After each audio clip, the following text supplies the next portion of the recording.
देखिए दोस्तों, भारत का एक ऐसा व्यक्ति जो अंकों की दुनिया से बहुत प्यार करता था, अंकों की दुनिया से उसको बहुत लगाव था, अंकों की दुनिया में खो जाने वाला एक ऐसा व्यक्ति जो इनफाइनाइट को जानता था, जो अनंत को जानता था और अनंत श्रृंखलाओं को अनंत सीरीज वाले अंकों को जोड़ना जानता था।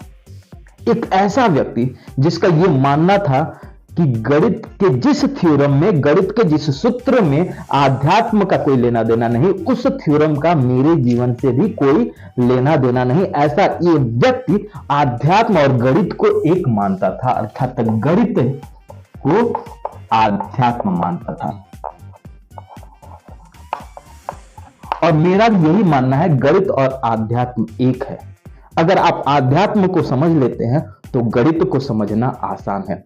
उस व्यक्ति का नाम था, उस गणितज्ञ का नाम था, उस महान गणितज्ञ, भारतीय गणितज्ञ का नाम था श्रीनिवास रामानुजन।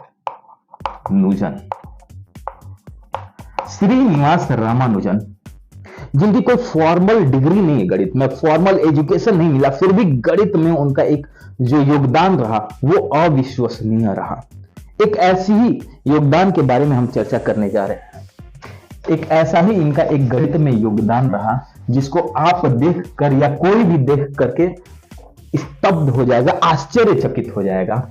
अगर मैं आपसे कहूं 1 + 2 + 3 + 4 + 5 + 6 + 7 ऐसे जोड़ते रहिए इनफाइनाइट तक जोड़िए, तो इसका आंसर आप क्या देंगे? मेरे हिसाब से इसका आंसर पूरी दुनिया यही देगी कि इनफाइनाइट होगा। इसका जो सम आएगा वो इनफाइनाइट आएगा। लेकिन रामानुजन का जो सोचने का नजरिया था वो सबसे अलग था, सबसे विचित्र था। उन्होंने इसका आंसर क्या बताया? -1/12। एक तो उन्होंने फ्रैक्शन बताया, उसमें भी निगेटिव। ये देखकर कोई भी पहली बार में स्तब्ध हो जाएगा। ये जो लेटर प्रोफेसर GH हार्डी को इन्होंने लिखा था, जो कैम्ब्रिज यूनिवर्सिटी के प्रोफेसर थे और उस वक्त के प्रख्यात गणितज्ञ भी थे, ये भी पहली बार इसको देखकर स्तब्ध हो गए। ये देख के कितना गलत लग रहा है। अर्थात जो श्रीनिवास रामानुजन है, उनके कहने का तात्पर्य यह था कि सम ऑफ नेचुरल नंबर, जहां n = 0 to इनफाइनाइट, ये इसका जो आंसर आएगा -1/12 आएगा। ये रामानुजन कह रहे हैं, लेकिन देखने से ये कितना गलत लग रहा है, लेकिन ये है ट्रू। ये ट्रू है। आगे चल के ये इक्वेशंस फिजिक्स के बहुत सारे गुत्थियों को सुलझाने के काम आया, जैसे कि स्ट्रिंग थ्योरी। स्ट्रिंग थ्योरी इसी इक्वेशन से सॉल्व हुआ, इसी इक्वेशन से समझा गया, इसी इक्वेशन की वजह से आसान हो गया। इस पे एक अलग वीडियो हम बनाएंगे। फिलहाल समझते हैं कि रामानुजन ने कैसे इसको प्रूफ किया, रामानुजन ने इसको कैसे सिद्ध किया। रामानुजन ने क्या किया? इसको मान लिया S बराबर 1 + 2 + 3 + 4 + 5 + 6 ... इनफाइनाइट तक। ये हो गया इक्वेशन नंबर 1। ये हमारा इक्वेशन नंबर 1 हो गया। उन्होंने एक दूसरा इक्वेशन लिया, मान लिया S1, या इसको आप ये भी मान सकते हैं एक दूसरा समीकरण A। इसमें उन्होंने ग्रैंडी इक्वेशन लिया, ग्रैंडी का सीरीज लिया, ग्रैंडी सीरीज। ये ग्रैंडी एक सीरीज है जो इन्होंने दिया था 1 - 1 + 1 - 1 + 1 - 1 + 1 + 1 - 1 + 1 - 1 ऐसे करते करते इनफाइनाइट तक ग्रैंडी ने इसको दिया था। इसको इन्होंने इक्वेशन नंबर 2 कहा। एक तीसरा इक्वेशन लिया जिसमें रैंडमली इन्होंने 1 - 2 फिर +3 -4 +5 -6 +7 ऐसे अल्टरनेट क्रम पे इन्होंने माइनस लगाते चले गए। जितने भी नेचुरल नंबर हैं इसको अल्टरनेट क्रम में इन्होंने माइनस लगा दिया। ये इक्वेशन नंबर 3 हो गया। अभी उन्होंने इस ग्रैंडी सीरीज को उन्होंने रीअरेंज किया। कैसे किया देखते हैं। उन्होंने क्या किया, इस 1 को एज इट इज रखा, a बराबर जो ग्रैंडी सीरीज है इसमें a बराबर इस 1 को एज इट इज रखा माइनस इसमें से बाकी आगे से माइनस को कॉमन ले लिया, तो माइनस को कॉमन लेने के बाद ये हो गया 1 minus 1 plus 1 minus 1 plus 1 minus 1 ऐसे डॉट डॉट इनफाइनाइट। जरा ध्यान से देखिएगा इस वैल्यू को, क्या ये वापस ग्रैंडी सीरीज बन गई, वापस ये a बन गया, अर्थात a minus a is equal to 1 minus a। यहां से ट्वाइस a बराबर हो जाएगा 1, तो a बराबर हो जाएगा 1/2। a की वैल्यू निकल के आ गई 1/2, यानी कि जो ग्रैंडी सीरीज में ये इसका समेशन हुआ आ गया वो 1/2। इसको डिटेल में एक अलग वीडियो में समझेंगे ग्रैंडी सीरीज में ये ऐसा क्यों बताया था। आगे बढ़ते हैं। अभी उन्होंने क्या किया, रामानुजन ने a को b से घटा दिया, a में से b को घटा दिया, अर्थात a माइनस b कर दिया। तो a की वैल्यू क्या है 1 minus 1 plus 1 minus 1 plus 1 minus 1 and so on infinite तक। इसमें से उन्होंने माइनस किया ये b की वैल्यू, ये वाली series 1 minus 2 plus 3 minus 4 plus 5 minus 6 plus 7 and so on. अब उन्होंने क्या किया, इसका पहला अंक इसके पहले अंक के साथ, दूसरा दूसरे के साथ इसको रीअरेंज किया, इस माइनस को खोल दिया और इसको वापस रीअरेंज करके इसको उन्होंने ऐसे लिखा। यहां पे मैं लिख रहा हूं a माइनस b, ये हो गया 1 माइनस 1 प्लस ये हो गया माइनस 1 प्लस 2, ऐसे ये हो गया 1 माइनस 3, फिर ये हो गया माइनस 1 प्लस 4, फिर ये हो गया 1 माइनस 5 एंड सो ऑन। ये कहानी आगे तक चलती रही। आगे आइए, अभी देखिए ध्यान से देखिए, ये जो पहला ये है ये कट के 0 हो गया, ये हो गया 1, ये हो गया माइनस 2, यानी कि a माइनस b की वैल्यू जो आई वो क्या हो गई 1 माइनस 2 प्लस 3 माइनस 4 ऐसे, फिर प्लस 5 ऐसे आता रहेगा एंड सो ऑन। जरा ध्यान से देखिएगा कि जो a माइनस b है ये वापस b बन गया, क्या ये b की वैल्यू हो गई, अर्थात यहां से आपकी जो a माइनस b की value I, a minus b की वैल्यू आई, ये वापस क्या हो गई b के बराबर, अर्थात यहां से क्या हो जाएगा, इसको इधर ले जाएंगे तो ट्वाइस b बराबर हो जाएगा a, अर्थात b की वैल्यू आ गई क्या a/2, और a की वैल्यू क्या है 1/4, तो यहां पे 1/4 रखेंगे तो b की वैल्यू आ गई a की वैल्यू क्या है 1/2, यहां पे a की जगह 1/2 रखेंगे तो b की वैल्यू क्या आ गई 1/4 आ गई, b की वैल्यू 1/4। अब रामानुजन ने क्या किया, s में से b को घटा दिया, s में से b को घटा दिया, s माइनस b कर दिया। s की वैल्यू क्या है 1 plus 2 plus 3 plus 4 plus 5 plus s and so on, minus इसमें से उन्होंने b को घटा दिया, 1 minus 2 plus 3 minus 4 plus 5 and so on.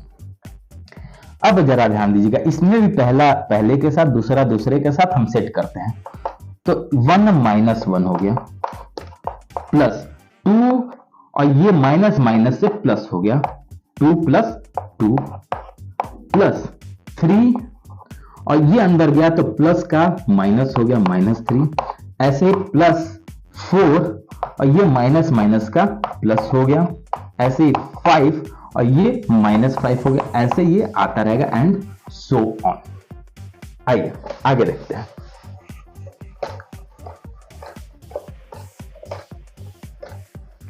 यहां से s माइनस b की वैल्यू क्या आ गई, ये हो गया देखिए 0 0 0, यानी कि जो अल्टरनेट हो रहे हैं, अल्टरनेट जो अंक हैं, जो ये विषम संख्याएं हैं वो कट के 0 हो जा रही हैं, बच क्या रहा है 4 प्लस 8, इसके आगे प्लस 16 बचेगा, इसके आगे ऐसे बचता जाएगा।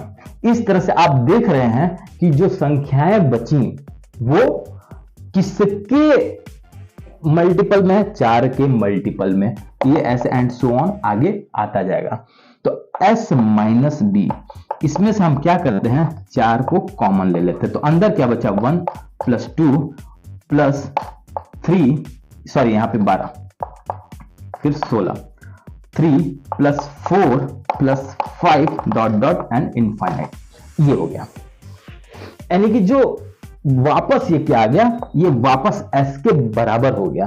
तो यहां से s माइनस बी बराबर 4, इसको वापस हम s लिख सकते हैं, क्योंकि ये वापस 1 प्लस 2 प्लस 3 प्लस 4 ये इनफाइनाइट तक जा रहा है, इसको वापस हम 4 कर दे रहे हैं। तो s माइनस बी बराबर क्या हो गया 4s, इसको इधर ले जाएंगे, इसको इधर ही रहने देंगे, तो ये वैल्यू क्या हो जाएगी, ये इधर गया तो 4s माइनस s अर्थात 3s, ये हो गया 3s बराबर माइनस b।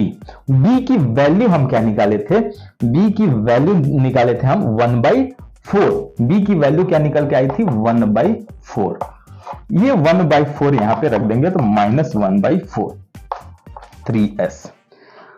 अब यहां से हम क्या करते हैं s की वैल्यू निकालते हैं, तो ये इधर जाता है तो -1 डिवाइडेड बाई 4×12, अर्थात जो s की वैल्यू निकल के आ गई वो -1 डिवाइडेड बाई 12 आ गया। इससे सिद्ध हो गया कि जो ये इस सीरीज की संख्याओं का जो योग आ रहा है वो -1/12।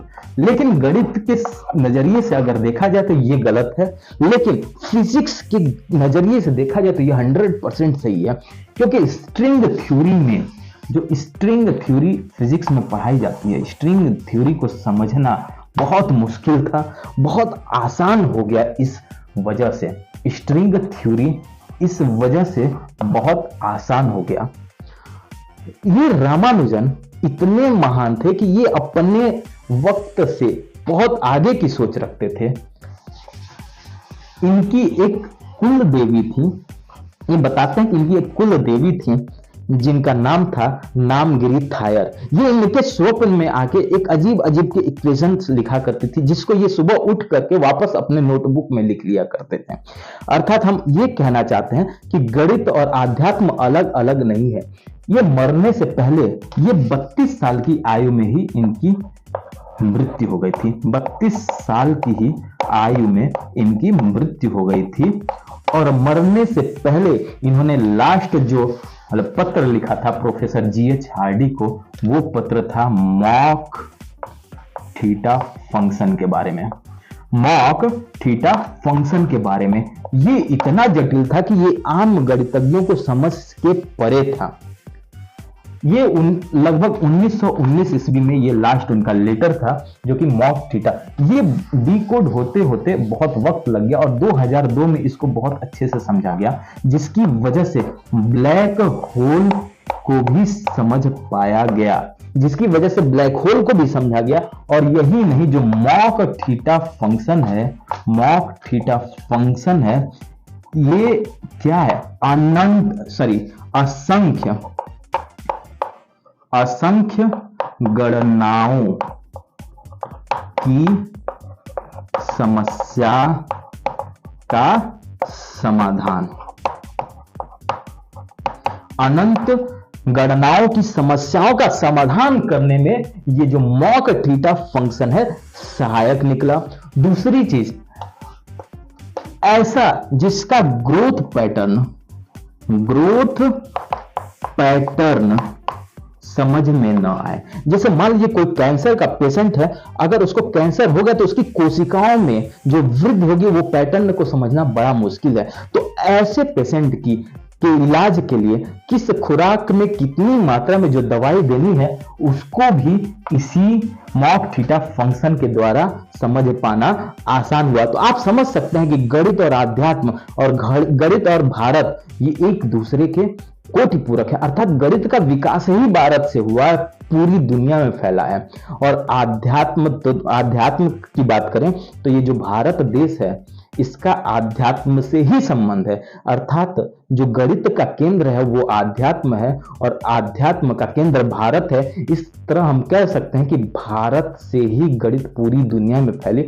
और गणित एक विषय नहीं है, गणित एक विषय नहीं है, गणित ईश्वर आध्यात्म के स्वरूप को, ईश्वर के स्वरूप को व्यक्त करता है, ईश्वर के स्वरूप को गणित व्यक्त करता है। अर्थात इस ब्रह्मांड में गणित के जितने भी फॉर्मूले वो पहले से विद्यमान है, पहले से गणित के सभी फॉर्मूले विद्यमान है, बस उसको खोज निकालने की जरूरत है, जिसका आधा काम, कुछ परसेंट काम श्रीनिवास रामानुजन ने किया।